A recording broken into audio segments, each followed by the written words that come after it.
азизон мегӯянд ки ватан ҳам ба мисли падару модар аз муқаддасотест ки мо онро интихоб карда наметавонем. ватан инъомест аз ҷониби Аллоҳи меҳрубон. мо шукронаҳо мегӯем ки худованди карим ба мо чунин як ватани озоду обод инъом кардааст. бояд ба қадри ин ватан расид. бояд барои ояндаи боз ҳам дурахшони ин ватани озоду обод саҳмгузорӣ намуд. аз фурсат истифода намуда ҳамаи шумо азизонро бо фарорасии 33-юмин солгарди истиқлолияти ҷумҳурии Ӯзбекистон самимона табрику муборакбод мегӯем.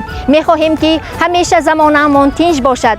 дар диёри тинҷу осудаи мо, дар осмони софу осоиштаи мо фақат байрақи сулҳ парафшон бошад. ҷашни истиқлол муборак бошад. ватан эй ҷон, ватан эй дил, ватан эй сарзамини гул, биҳишти мо, биҳишти мо, биҳишти мо, биҳишти мо.